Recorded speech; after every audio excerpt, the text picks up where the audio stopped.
Anne Boleyn, the woman who changed England forever.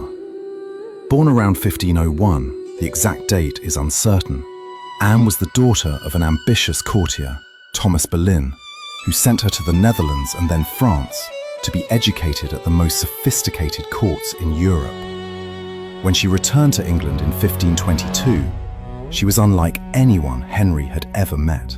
While other English ladies were demure and traditional, Anne was sharp-witted, fashionable in the French style, and utterly self-possessed. For 7 years, Henry had pursued her. 7 years of love letters, gifts, promises. Anne held firm, watching as Henry dismantled his marriage to Catherine, defied the Pope, and tore England away from Rome, all to make her his wife.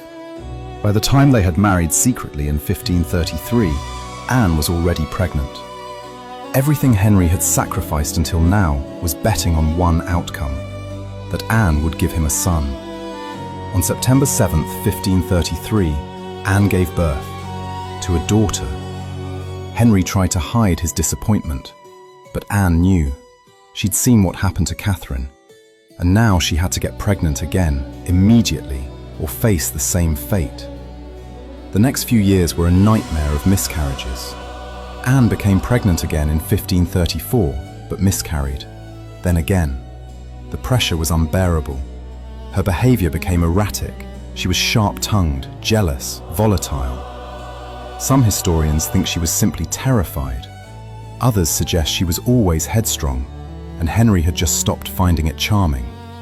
On the same day Catherine was buried in 1536, Anne miscarried once again, a boy. And this time, Henry had had enough. Some sources claim Henry burst into her chamber and shouted that he saw clearly God would not give him male children with her. Whether that's true or not, something shifted. Henry began to believe that his marriage to Anne was as cursed as his marriage to Catherine had been. But unlike Catherine, there was no biblical excuse. Anne would have to be removed another way. Henry's chief minister, Thomas Cromwell, began building a case. It was monstrous. Anne was accused of adultery with 5 men, including her own brother George. She was accused of plotting the king's death. The charges were almost certainly false. The timeline of the alleged affairs was physically impossible. But truth didn't matter. Henry wanted rid of her. Anne was arrested later that year and taken to the Tower of London, the same place where she'd stayed in luxury before her coronation just 3 years earlier.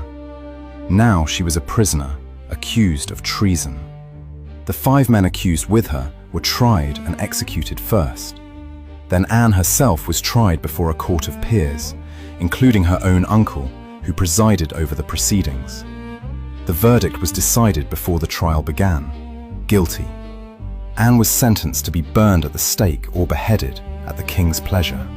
Henry, in a gesture some call mercy and others call vanity, brought in an expert swordsman from France instead of using an axe. It would be quicker, cleaner. On May 19th, 1536, Anne was led to a scaffold on Tower Green. She wore a grey damask gown with an ermine mantle and a white coif. She prepared a speech. It was careful, diplomatic. Not quite a confession, but not quite a denial. She praised the king and asked people to pray for her. Her last reported words were a prayer asking God to have mercy on her soul. The swordsman struck. Anne Boleyn was dead at around 35 years old. Her body was placed in an arrow chest.